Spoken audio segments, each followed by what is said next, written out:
Muito boa tarde a todos, sejam todos bem-vindos à nossa casa. Vamos dar início ao nosso encontro de hoje. E hoje, para começar, vocês vão ter que ter um pouquinho de paciência comigo, que eu recebi aqui um manuscrito do nosso presidente.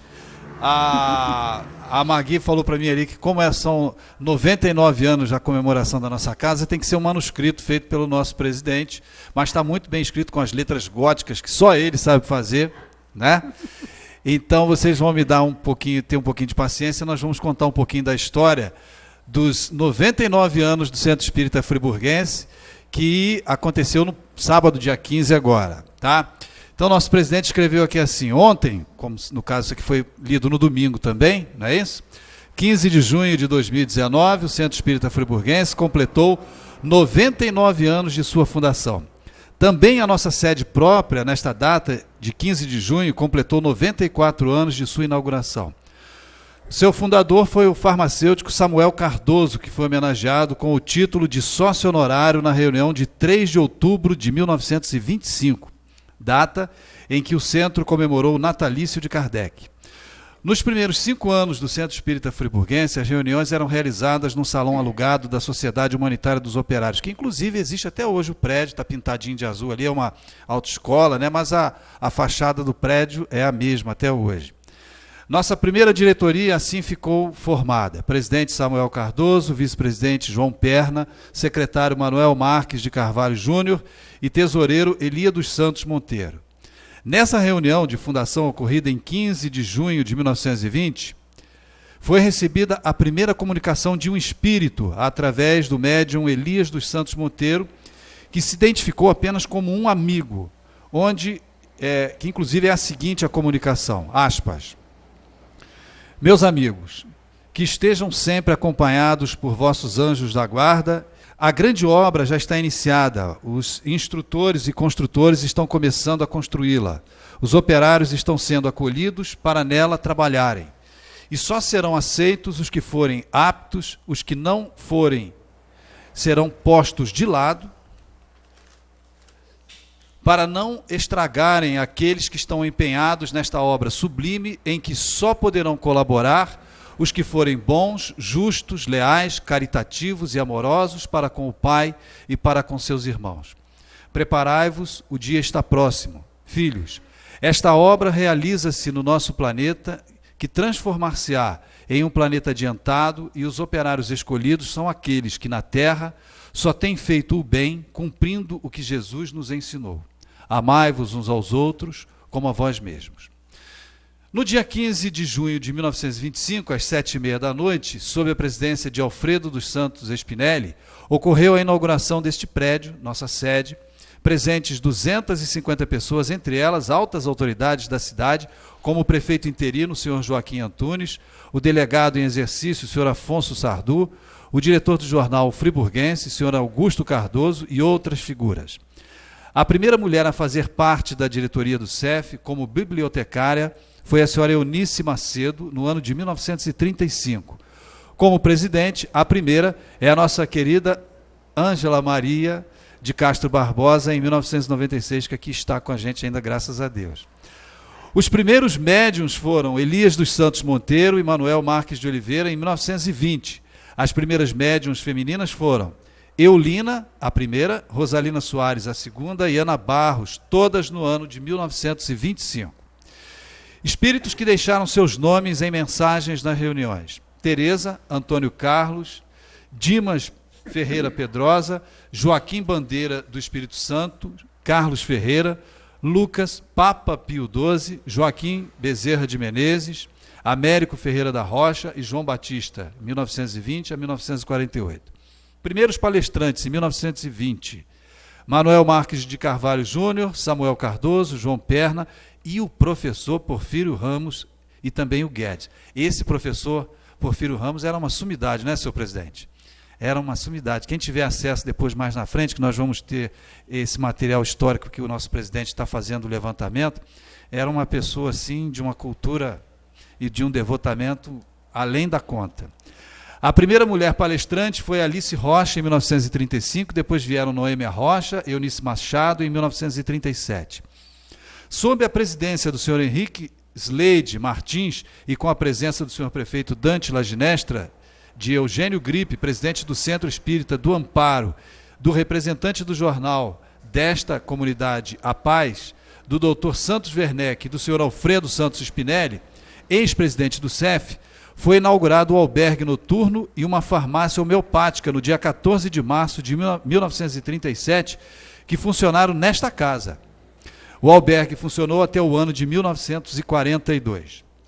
No Natal de 1925, numa tarde chuvosa, sob a presidência de Alfredo Spinelli, reuniu-se a diretoria do CEF, que resolveu fundar o Abrigo Amor a Jesus. Então, no dia 4 de julho de 1929, o CEF inaugurou o Abrigo Amor a Jesus, que esteve sob sua administração direta até 26 de 4 de 1994, quando, por sua própria iniciativa, tudo foi transferido para o Laje, instituição formada por todos os centros espíritas kardecistas da cidade, que ficou obrigada a respeitar os termos do contrato assinado pelo Centro Espírita Friburguense com o município em 1927. O CEF completou 99 anos, foi no sábado, dia 15, de existência, 99 anos de existência, com muitas dificuldades às vezes, mas sempre superando-as e caminhando para o seu centenário em 1920, é o segundo centro mais antigo aqui do município, sendo o mais antigo o Centro Espírita João Batista do Amparo, que fará 131 anos no dia 2 de agosto próximo. Aí uma pequena amostra da história do nosso centro aqui, e que nós fazemos parte dessa obra, né? Façamos a nossa parte para que a obra possa continuar. Vamos então fazer a nossa prece para nós começarmos então o nosso encontro de hoje. Vamos orar. Deus, Pai de infinita misericórdia e bondade, Jesus, querido amigo e mestre, agradecidos mais uma vez pela oportunidade, pedimos nesse momento para que os irmãos da espiritualidade que aqui já estão possam nos envolver, e envolvendo também a nossa irmã Cristina Ferro, que fará uso da palavra, e que nós outros possamos assim apreendermos ao máximo os ensinamentos que nos serão passados. Agradecidos mais uma vez pela oportunidade, que assim seja em seu nome e em nome de Deus Todo-Poderoso. Que assim seja. Cristina Ferro. Boa tarde a todos. É a força do hábito, né? Mas deixa eu só ler um negocinho aqui. Conforme o Abel estava fazendo esse histórico aí do nosso centro, né? Me chamou a atenção, é que está escrito aqui, né? Só estarão aqui, né, aqueles que forem bons, justos, leais, caritativos e amorosos, para com o Pai e para com os seus irmãos. Olha que grande responsabilidade e tarefa, não só de nós aqui, né, trabalhadores da casa, mas todos os que aqui vêm, todos os que estão imbuídos de estudar a doutrina espírita, têm esse grande desafio aí. Somos conclamados a nos melhorarmos para que a gente possa servir a causa, né, e possa servir aos irmãos de forma digna. E hoje eu trouxe para a gente estudar um pouquinho, conversar um pouquinho sobre a lei do amor. Porque amar ao próximo como a si mesmo, que é esse capítulo 11 aí do Evangelho segundo o Espiritismo, né? Por que o amor? Por que escolher esse tema que às vezes pode parecer tão batido, né? Todo mundo fala em amor, todo mundo fala em amor. Mas nós aqui, ao nos referirmos ao amor, estamos nos referindo a esse sentimento por excelência, né? E todo o universo é regido pelo amor. Deus é que está no controle de tudo, né? E é com muita amorosidade que as coisas vão se modificando, vão acontecendo, né? E a gente precisa estar atento e estar na linha deste verdadeiro amor, que é aonde a gente, seguindo, trilhando, para a gente se aperfeiçoando, vamos chegar à perfeição que nos é possível, né? No livro dos Médiuns, está lá, discute-se a política que desperta o interesse geral, discutem-se os interesses particulares, despertam paixões, o ataque ou a defesa de personalidades, os sistemas conquistam partidários e detratores, mas as verdades morais, que são o alimento da alma, o pão da vida, permanecem na poeira acumulada pelos séculos. Veja quão atual são esses dizeres, não é? A gente se acomoda na rotina da nossa vida, a gente, para criar assunto, para querer ser aceito nos grupos, a gente fala um monte de coisa, toma partido, né? A gente briga, a gente discute, enfim. E aquilo que realmente importa, que são as verdades morais, a gente deixa de lado. Por que que a gente deixa de lado?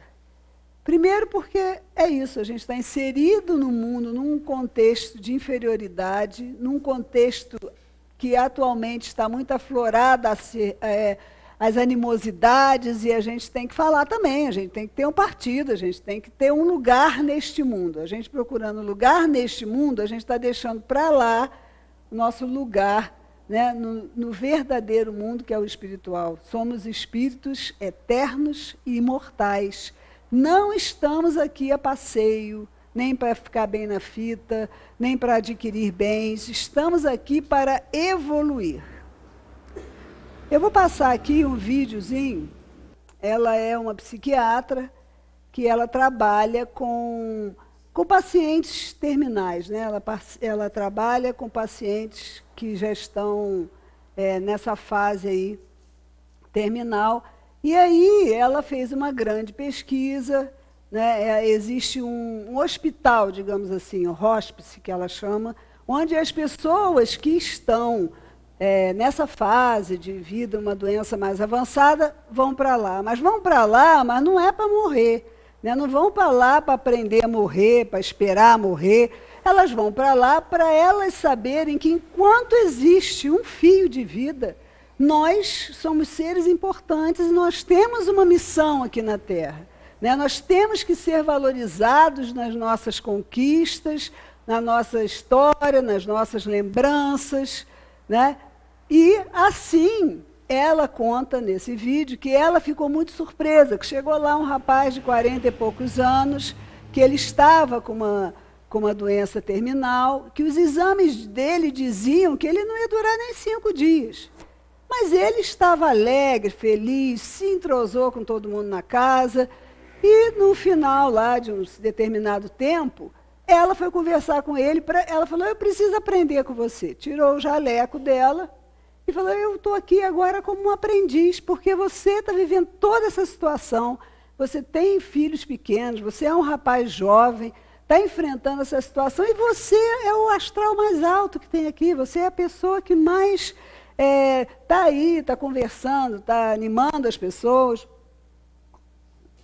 E aí ele respondeu que ele sabia que ele veio para essa vida, que ele fez o melhor que ele pôde em todos os momentos, que ele tinha uma família maravilhosa, ele só tinha a agradecer.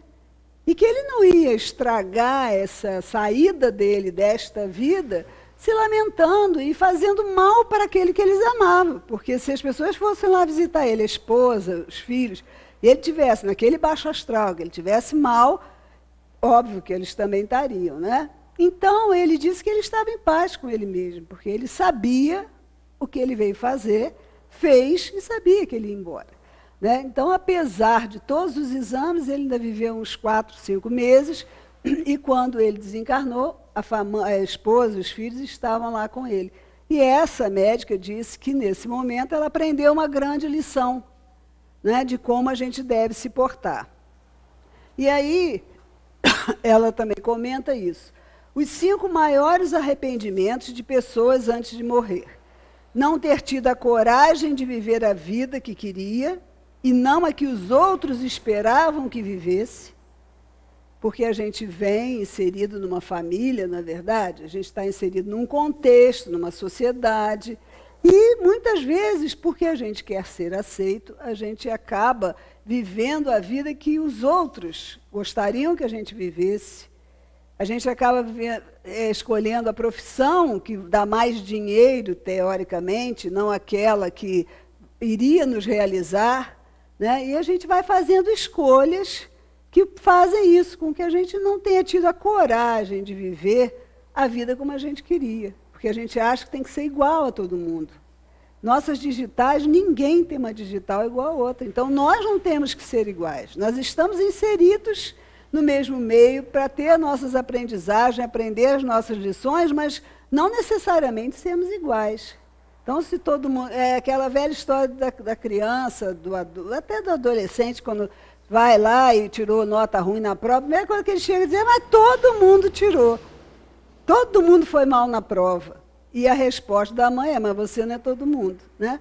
E é exatamente isso. A gente não pode chegar lá do outro lado, depois que a gente desencarnar, e falar, mas todo mundo fazia isso. Mas você não é todo mundo. Você foi aí para aprender a sua lição. E é dessa lição que a gente tem que dar conta, né? Se arrependido de ter trabalhado tanto, porque isso é uma exigência, né, cada vez maior. Agora, com as redes sociais, a pessoa tem WhatsApp, tem isso, tem aquilo, está trabalhando o dia inteiro, de noite, fim de semana, é exigido, é uma exigência muito grande. E como você não quer ficar para trás, você vai nesse roldão enlouquecedor, que não deixa você olhar para você, né, e fazer da sua passagem pela terra, né, aquilo que vai te render os verdadeiros frutos, né? Não ter tido a coragem de expressar os sentimentos, né, principalmente de amor, de afeto. Às vezes a pessoa fica com medo de dar uma de bobo. Ah, não, eu não vou mostrar para o meu marido que eu gosto dele muito, que eu dependo dele, dependo entre aspas, ou que ele é muito importante. Não vou dar essa bola para ele, né? O marido também, para a mulher. Enfim, nas relações como um todo, as pessoas botam uma capa de proteção, né, para não expressar os seus verdadeiros sentimentos. Mas é interessante que quando a cólera, quando a raiva toma conta, a pessoa não está usando a razão, aí despeja aquele monte de coisas ruins, que às vezes nem são verdadeiras, né, e que machucam e magoam o outro. E essa ferida é uma ferida que custa. E por que na hora da gente expressar o que é bom, a gente não se deixa levar por esse impulso, né, de dizer, poxa, você é muito importante para mim, né? Que bom que você está aqui hoje, dá um abraço. Por que a gente não faz isso, né? Não ter ficado em contato com os amigos, que a gente ao longo da vida conhece, né? Todos que passam pela nossa vida têm uma razão de ser. Passam e vão, outros ficam, outros você não encontra há 20 anos, mas quando encontra é a mesma coisa. Mas a gente, por conta de assumir outros compromissos, vai deixando os amigos de lado, não dá um telefonema, não passa um WhatsApp, né? Só em enterro que a gente se encontra. Que aí se espalha aquela notícia e fica todo mundo consternado, aí você volta a ver. Mas, em vida, aqueles verdadeiros amigos, aquelas pessoas que foram significativas para você, né? Que a gente lembre de dar uma ligadinha, de passar uma mensagem, de marcar um encontro, né? Não ter se permitido ser feliz. A gente tem uma crença muito forte de que, porque estamos num planeta de provas e expiações, que a gente veio para sofrer mesmo. Aqui a gente veio só para sofrer. Não é verdade, né? Nós estamos aqui para evoluir, para aprender, mas nós temos uma felicidade que nos é possível, que está nas pequenas coisas, que está na convivência. Não são grandes coisas que fazem a gente feliz. São as pequenas coisas do dia a dia que a gente, quando olha para trás, se lembra com saudade. Ah, aquele tempo que a gente ficava, né, na cozinha, a família inteira conversando, tomando café, que era o melhor lugar da casa, né? Ah, quando brincava na rua, porque a gente ainda brincou na rua, né? Agora eles não brincam mais, mas... E as coisas que a gente fez que realmente nos fizeram felizes são pequeninas coisas, não são coisas difíceis da gente conseguir. Se eu te pedisse para fazer uma lista com todas as coisas que você ama, quanto tempo levaria para você colocar seu nome? O que passou na cabeça de vocês, né? Será que a gente colocaria o nosso nome? Coisas que eu amo. A gente colocaria coisas, pessoas, é uma reflexão que a gente tem que ter, né? E por que não a nós mesmos? Porque se a gente não se amar, eu não posso dar o que eu não tenho.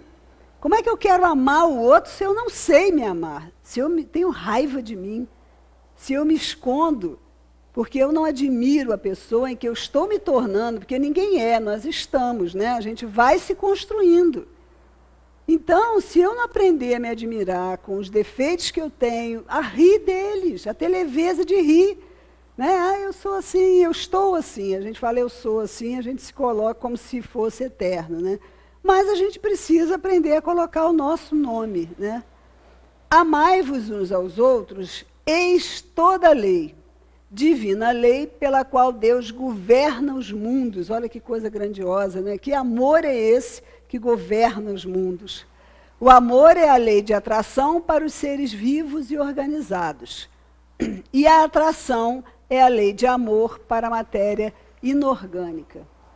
Então, o amor, ele rege o universo. Gente, pensa que coisa isso, né? O que sustenta o universo é o amor. Não é a competição, não é o poder, não é a raiva. Olha como a gente anda equivocado, procurando felicidade onde não existe. A lei do amor. O amor resume toda a doutrina de Jesus porque é o sentimento por excelência. E os sentimentos são os instintos elevados à altura do progresso realizado. Todos nós fomos criados simples e ignorantes, no sentido de ignorar. No princípio, a gente tinha instintos de conservação, de reprodução. Era muito forte isso para que a gente pudesse sobreviver, né? Para a gente pudesse estar no mundo mesmo. Depois que a gente foi aprendendo, foi ficando mais avançado e corrompido, nós temos sensações. Né? Por isso essa busca pelo prazer, né? O prazer no corpo, o prazer nas coisas, no ter, no viajar, no passear. Está aí, nas sensações que a gente busca.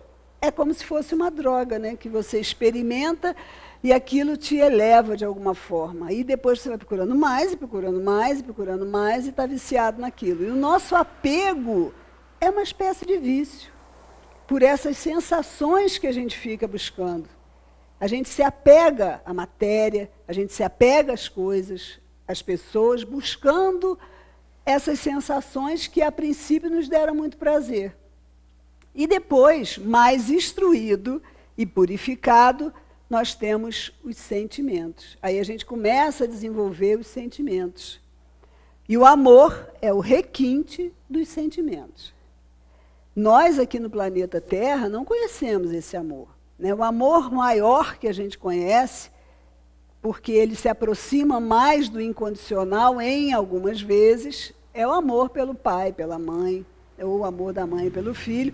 Mas como nós estamos num planeta de provas e expiações, e as famílias, né, os espíritos que encarnam numa família, vêm para se reajustar, vêm para se perdoar, para conviver, isso não é uma verdade absoluta. Porque muitas vezes você encontra inimigos ali, tentando...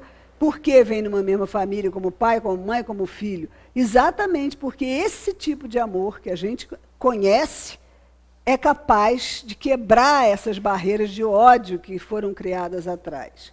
Então, nem sempre, esse negócio de que toda mãe ama, mentira, que todo pai ama, que todo filho ama os pais, isso é...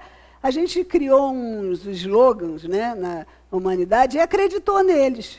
E aí a gente não se encaixa neles e fica infeliz. Mas são apenas crenças. Tudo são crenças. Se a gente se apega a esse tipo de coisa, a gente vai ser infeliz, né? Porque ninguém tem família perfeita, né? E nem se sentir perseguido.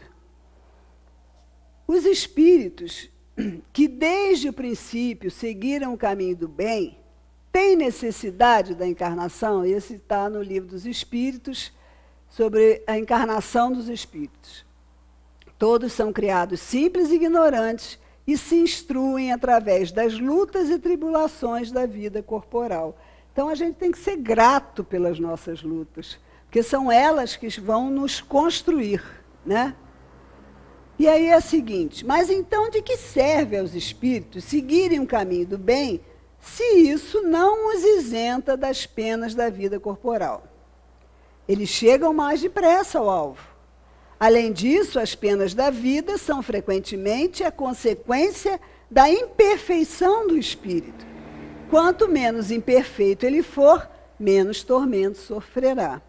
Só por isso aí já vale a pena a gente, né, focar e ser tão determinado quanto é para algumas coisas materiais, para que a gente siga isso. Vamos vamos acelerar, né, o nosso processo evolutivo aí. Aquele que não for invejoso, nem ciumento, nem avarento ou ambicioso, não passará pelos tormentos que se originam desses defeitos. A gente já parou para pensar que a gente muitas vezes sofre, mas é porque a gente sente, tem esse tipo de sentimento, né?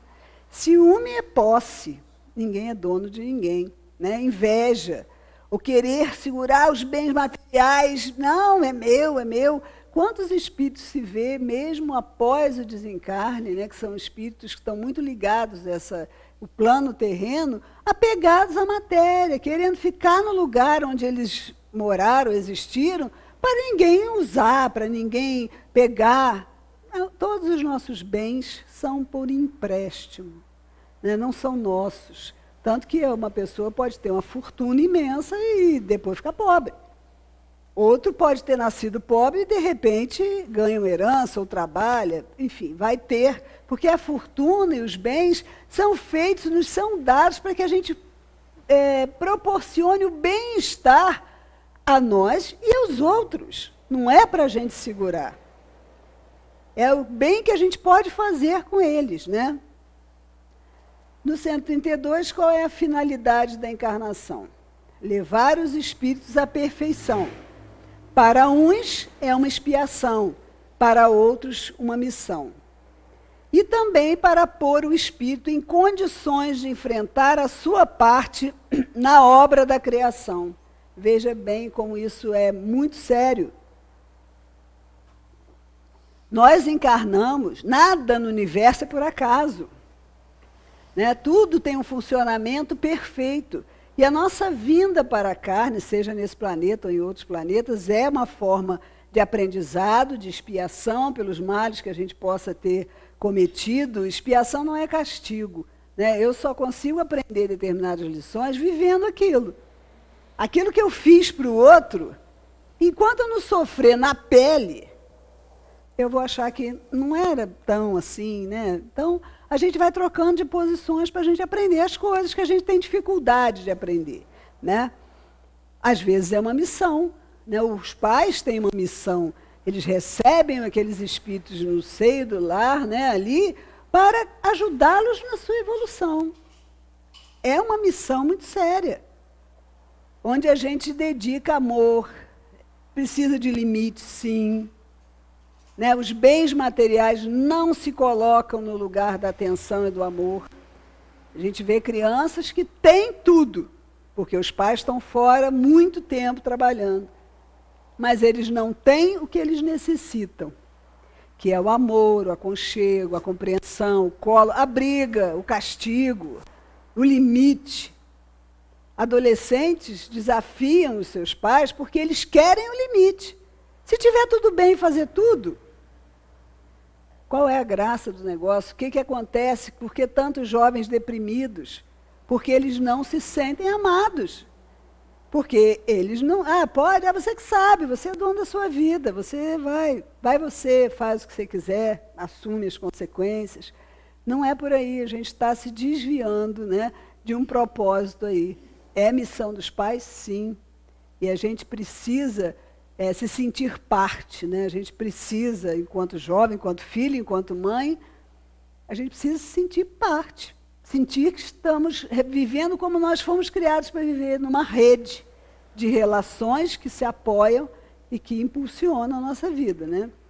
Isso aí, pôr o espírito em condições de enfrentar a sua parte na obra da criação. Nós temos a nossa parte também na obra da criação. Nós temos muitas funções.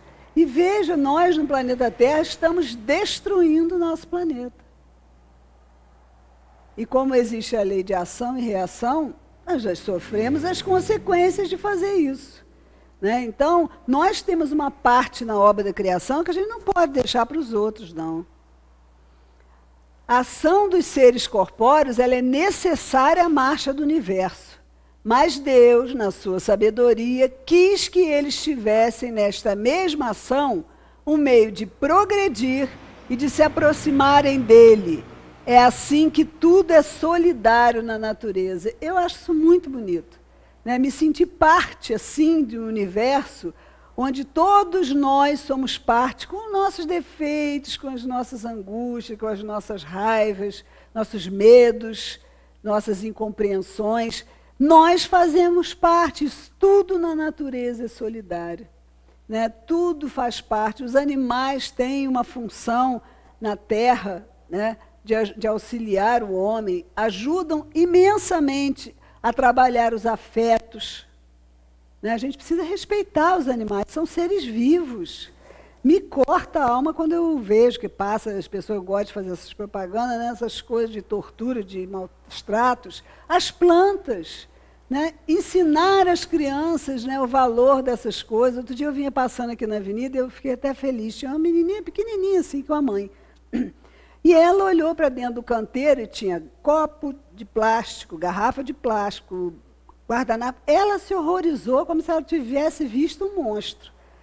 Parou. Mamãe, olha o que estão fazendo aqui perto do rio. Foi bonitinho, mas assim, é uma consciência que está sendo criada, né? Porque jogar um saco de lixo dentro do rio, gente. Podar essas plantas que tem ali, jogar dentro do rio, que é o que a prefeitura está fazendo. Eu até fotografei, publiquei, porque isso é um absurdo. Aí jogaram aquele monte de negócio lá dentro do rio. Já está se espalhando, obviamente, né? Depois reclama. Isso. Fica parecendo que, né, estamos destruindo tudo. É um absurdo isso. Mas nós que temos consciência precisamos agir de forma diferente e ir contagiando, né? Porque uma floresta só é verde porque as folhas são verdes. Então, se a gente quer uma postura diferente, a gente tem que ter, né? O amor é um sol interior que reúne e condensa em seu foco todas as aspirações e todas as revelações sobre humanas. A lei do amor substitui a personalidade pela fusão dos seres e extingue as misérias sociais. Esse é o caminho, não é a guerra nem a luta de classe, esse aí é o caminho. Do egoísmo, que põe a nossa personalidade no centro de tudo, como se o sol brilhasse só para a gente, ao altruísmo, em reconhecer que cada um de nós somos todos filhos do mesmo Pai, independente de classe social, de cor, de posição, enfim, somos todos iguais, todos estamos lutando pelas mesmas coisas. O maior mandamento: amarás ao Senhor teu Deus de todo o coração e de toda a sua alma, e de todo o seu entendimento. Este é o maior e o primeiro mandamento. E o segundo, semelhante a este: amarás ao teu próximo como a ti mesmo. Então, se a gente ama a Deus com todo o nosso coração, com toda a nossa alma, com todo o nosso entendimento, sabemos que somos grãozinhos de areia, mas a gente reverencia esse Deus, né, que é Deus, né, não é uma pessoa, é Deus que é o princípio de todas as coisas, que está no controle de tudo. A gente precisa amar a nós mesmos e ao semelhante, porque somos partes dessa criação.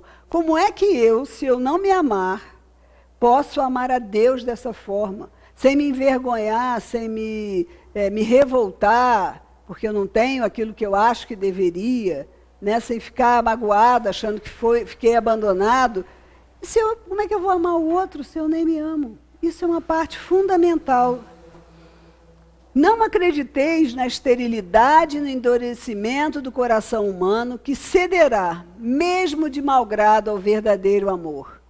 Este é um ímã a que ele não pode resistir, e seu coração vivifica e fecunda os germes dessa virtude, que estão latentes em vossos corações.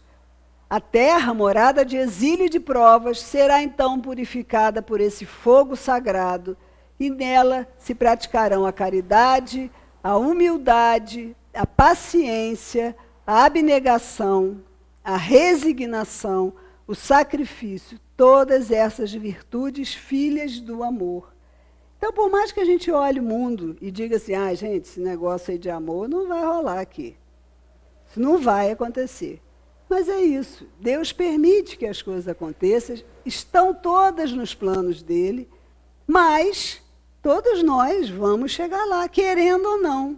Tem hora que a gente empaca e que a gente toma um solavanco para ir à frente. Não é? A gente tem o nosso livre-arbítrio, sim, mas ele vai até onde o direito do outro começa, né? E tem momentos em que a gente está lá empacado, patinando, toma um empurrão e vai. Né? Vai com medo mesmo, mas vai. Então, os espíritos aí nos dizem isso, né? Que tudo está latente no nosso coração. Por quê? Porque a consciência de Deus está dentro de nós. Então, a gente tem latente isso. Quando a gente pensa no amor, quando a gente pensa em alguém que a gente ama, a gente sente expandir, não é? A gente sente se expandir, a gente sente uma leveza. O quão maravilhoso será quando nós conseguirmos nos manter nesta sintonia, nessa vibração amorosa, durante muito tempo. Hoje a gente consegue ter momentos que fazem valer a pena a gente querer até continuar, né? Os problemas sempre existirão. Ou você os acumula e fica completamente afogado por eles, ou você os organiza, você que decide. Como a gente vai levar a nossa encarnação, somos nós que decidimos. O espírito deve ser cultivado como um campo. Tudo que recebe atenção cresce. Aqui está em branco, não dá muito para a gente ver, eu vou falar o que é. Se a gente rega a tristeza, o rancor, a discórdia, a ira, o ciúme, a gente vai, isso só cresce. Se a gente rega a gratidão, a confiança, a alegria, a bondade, a paz, o otimismo, é essa planta que cresce. Então, o grande lance do Espiritismo é que, além da gente saber, né, que somos espíritos eternos e imortais, é que a responsabilidade da nossa evolução, do nosso caminhar, é nossa. Quem rega isso ou aquilo somos nós. Não tem alguém de fora que vai chegar e me dizer como é que faz. E aí, se eu fizer o que ele mandou e eu me der mal, será que a responsabilidade é só da pessoa? Não é, não. É nossa também. Mas é mais fácil ser guiado, né? Então, sou guiado, não tenho que ficar toda hora pensando se eu estou certo, se estou errado, se eu estou indo pelo caminho, se eu estou fazendo o que devia, ou se eu estou levando, deixando a vida me levar, como dizem por aí. É muito mais prático. Tá lá um que eu acho que ele está mais ou menos. Eu vou atrás. Só que vai cair no abismo atrás também. Então, a gente precisa ter esta responsabilidade. E o que cresce no nosso campo, somos nós os responsáveis, né? E aí, na instrução dos Espíritos, tem lá: amai muito para seres amado. Tão justo é este pensamento, que nele encontrareis tudo quanto consola e acalma as penas de cada dia. Ou melhor, fazendo isso, de tal maneira vos elevareis acima da matéria que vos espiritualizareis antes mesmo de despirdes o vosso corpo terreno. Então, se a gente ama muito, se a gente se volta para fora, né? Se a gente vai ajudar o outro, vai ao encontro das dores, se a gente para ouvir o outro, se a gente tem consideração pelo outro, a gente vai se elevando, porque a gente precisa se distanciar um pouco da matéria, daquilo que a gente está vivendo, até para a gente ver quantas a gente anda, né? Refletir um pouco sobre isso. Essa máxima é revolucionária e segue uma rota firme e invariável. Vós sois infinitamente melhores do que há 100 anos. Então, esse pessimismo, essa coisa de ser vítima, de ser coitadinho, né? Que, tudo é ruim para mim, isso aí está fora, né? Jamais, em todo mundo, o ódio acabou com o ódio. O que acaba com o ódio é o amor. Então, a gente precisa botar um freio aí nas coisas que a gente está vivendo, né? Porque jamais a gente vai conseguir chegar onde a gente quer assim. Nós não precisamos de muita coisa, só precisamos uns dos outros. Tudo o que quereis que os homens vos façam, fazei-o também vós a eles. Tratai todos os homens como quererias que eles vos tratassem. Está em Lucas. O critério da verdadeira justiça é, de fato, o de se querer para os outros aquilo que se quer para si mesmo. E não o de querer para si o que se deseja para os outros, o que não é a mesma coisa. Como não é natural que se queira o próprio mal, se tomarmos o desejo pessoal por norma ou ponto de partida, podemos estar certos de jamais desejar ao próximo senão o bem. Desde todos os tempos e em todas as crenças, o homem procurou sempre fazer prevalecer o seu direito pessoal. O sublime da religião cristã foi tomar o direito pessoal por base do direito do próximo, do direito coletivo. Então, para a gente ter a medida a quantas a gente anda, é quando a gente conversa, quando a gente fala, quando a gente deseja alguma coisa para o outro, ver se a gente desejaria isso para nós. E aí a gente vai saber a quantas a gente anda, né? Florescer exige passar por todas as estações. Não pensemos que esse caminho é evolutivo, que o fato de conhecer a doutrina espírita, de estudar a doutrina espírita, que não é só conhecer, ali uma vez já está bom, estou formado, nada. Cada vez que a gente lê, a gente se descobre, às vezes é um momento da gente entender aquilo, né? Não é para decorar, botar livro dos Espíritos debaixo do braço, saber todas as 1019 questões e suas respostas, não é nada disso. É a gente se modificar. E não vamos pensar ser uma ilusão de que isso seja fácil, né? De que isso seja uma coisa, mas não é impossível. Ela é muito possível, desde que a gente tome uma iniciativa, que a gente tenha vontade de fazer isso. Tem todo um aparato, né, nos consolando conosco. A gente tem os anjos guardiãos. A gente tem a espiritualidade amiga. A gente tem todos os encarnados que convivem com a gente. A gente tem os desencarnados que podem olhar por nós. Só que se eu fechar o olho e quiser achar que está tudo ruim, ninguém vai fazer eu pensar diferente, porque o negócio é de dentro para fora. Agora, se eu falo, não, eu quero mudar, eu quero me transformar, eu quero conhecer esse amor aí, né? Deixar-se passar pelo outono, onde as folhas velhas caem. É necessário isso, né? Avaliar o que serve ou não serve mais para nós naquele momento e deixar ir. Florescer como a primavera. Então, passar por todas as estações faz parte do processo. E nunca estamos sozinhos. É isso que a gente precisa ter, essa certeza. Não estamos sozinhos, né? Como o Sueli gosta muito daquele Salmo 23, né? Eu não sei ele todo, mas o Senhor é meu pastor e não me faltará. Os desafios que se põem na minha frente são porque eu sou capaz de ultrapassá-los, porque senão não estaria. Imagina se Deus pusesse todas as coisas que a gente precisa aprender ao mesmo tempo. E não ia sair do lugar. Tudo que a gente, através dos tempos, né, veio acumulando de defeitos, de vícios, de paixões. Se isso tudo fosse cobrado de uma vez só para a gente aprender, não, agora você vai entrar no intensivão. Vamos lá que você vai ter que aprender tudo, passar no vestibular para a medicina. Não ia dar, gente. Ele é sábio.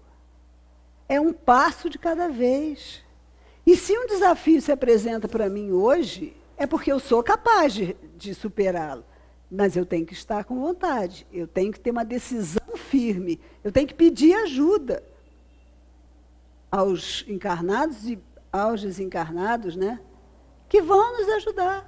E nós vamos superar. E as lições, elas só vêm toda hora a mesma coisa, porque a gente ainda não aprendeu. Ai, na minha vida eu sempre achei patrão chato, patrão ditador, sempre, tem certeza? Se todos os seus patrões foram assim, isso me indica que você que precisa aprender a se colocar na frente dos outros, não ser submisso. Então, tudo aquilo na nossa vida que se repete, que a gente fica, ai, toda hora isso, é porque a gente não olhou com os olhos que deveria e fez diferente, né? Que a gente precisa fazer diferente. Um dia após o outro, um passo de cada vez, e a gente vai indo, se perdendo, se encontrando, se reinventando, e nos dias nublados, uma certeza, o sol sempre volta a brilhar. Isso também passará. Somos eternos aprendizes, né? E aí a gente tem a palavra Deus, tudo converge para Deus. E eu estou no meio da palavra Deus. Então, cada um de nós é filho amado do Pai,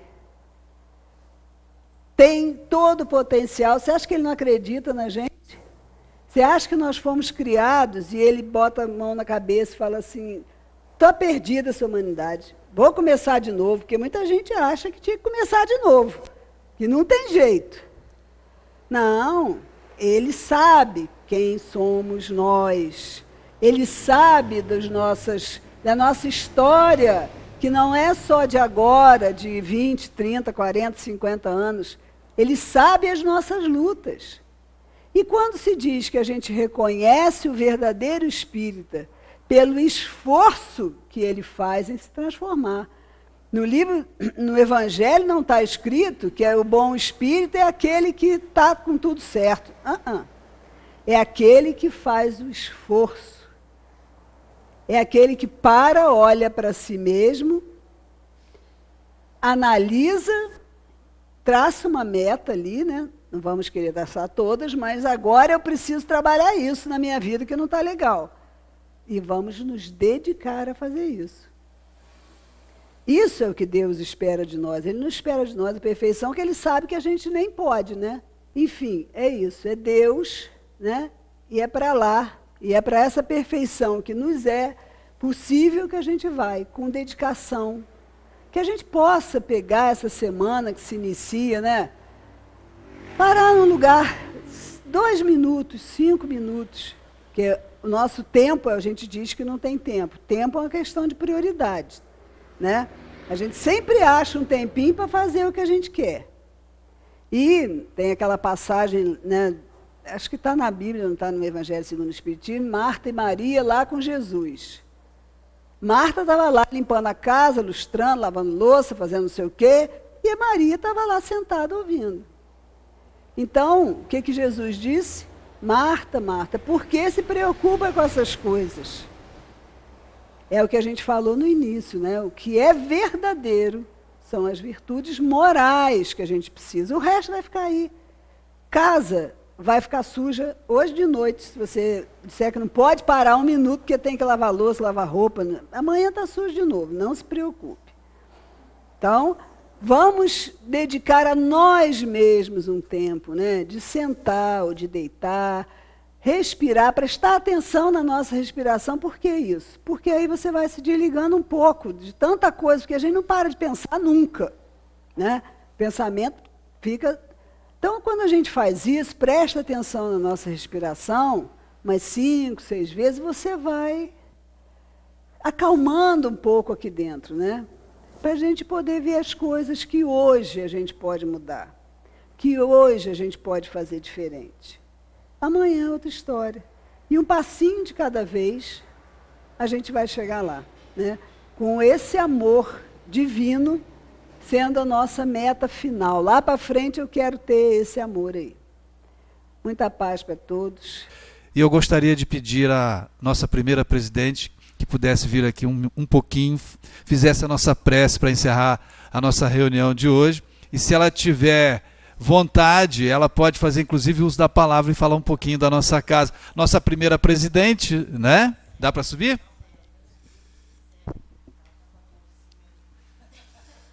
Faz favor. Não, pode fazer você isso aqui, ó. Né, gente? Muito muita responsabilidade, hein? Eu estou voltando, hein, gente? Vocês pensaram que estava indo, mas não. Eu ainda tenho que ficar aqui mais um pouquinho. Tenho que ficar por aqui mais um pouquinho, porque com certeza meus defeitos e os meus problemas ainda são muitos. Por isso que eu preciso tanto dessa casa, né? A gente vem aqui para alimentar a nossa alma. E esta casa nos é muito querida. Com certeza eu estou muito feliz de retornar. Peço a Deus que me dê bastante saúde para continuar esse nosso aprendizado, que só nos fortalece a alma. E a gente precisa estar forte, porque os embates aí fora são muitos. Nós estamos vendo que a transformação do nosso Brasil, do nosso planeta, de um modo geral, está acontecendo. Então, é importante que a gente se foque. Eu estou aqui de passagem em busca da perfeição. Que Deus me permita crescer em espiritualidade, porque realmente vai fazer a diferença quando daqui nós deixarmos esse nosso corpo, que é apenas um vestimenta para a nossa alma. É o veículo pelo qual nos expressamos nesta terra, que é a nossa escola. A terra é a nossa escola abençoada. E nós só temos que agradecer a Deus cada minuto enquanto estamos aqui a caminhar pelos caminhos tortuosos, sim, mas com passos firmes em busca da perfeição. Eu agradeço, Senhor, pela oportunidade que estou tendo de retornar a esta casa que nos é tão querida e peço que nos abençoe, nos ampare e nos proteja sempre, como a todos os seus filhos, pois sabemos que nenhum de nós se encontra desamparado ou desprotegido. Pedimos, nesse instante, que esses amigos da espiritualidade possam derramar sobre todos nós os fluidos que irão nos harmonizar interiormente, para que aqui tenhamos sempre a força necessária para aqui estarmos, para buscarmos, através desse aprendizado que a doutrina espírita nos fornece, forças para superarmos as nossas limitações. Que possamos nos retirar, Senhor, com esse propósito, e aqui sempre estarmos. Graças a Deus e que assim seja.